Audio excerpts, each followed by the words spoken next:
BJPക്ക് vote ചെയ്ത ആളുകൾ ഉള്ള ഒരു സാഹചര്യത്തിലാണ് ഇത്തവണ തദ്ദേശ തെരഞ്ഞെടുപ്പ് വരാൻ പോകുന്നത്. അപ്പോൾ അതുകൊണ്ട് തന്നെ ഏതാണ്ട് ഒരു വലിയൊരു വിഭാഗം സീറ്റുകളിൽ BJP ഇത്തവണ ശക്തമായ മത്സരം കാഴ്ചവെക്കും എന്നുള്ളത് കൊണ്ട് തന്നെ കേരളത്തിൽ ഇത്തവണ തദ്ദേശ തെരഞ്ഞെടുപ്പിൽ നടക്കാൻ പോകുന്നത് ഏതാണ്ട് എല്ലായിടത്തും ശക്തമായ ത്രികോണ മത്സരമാണ് എന്നതാണ്. അപ്പോൾ വീറും വാശിയും എല്ലായിടത്തും പ്രകടമായിരിക്കും.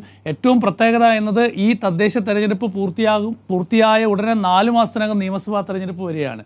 അപ്പോൾ സ്വാഭാവികമായും സർക്കാർ സംവിധാനങ്ങളൊക്കെ തന്നെ ഉണരും.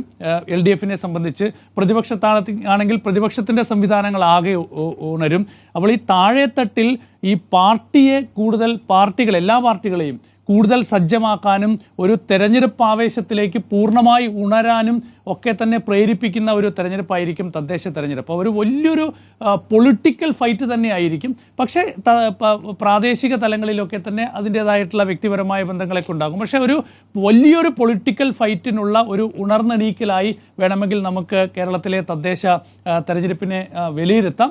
പക്ഷേ ഈ ഒരു സർക്കാരിൻ്റെ ആകെയുള്ള ഒരു വിലയിരുത്തലായി ഇത് വരണമെന്നില്ല.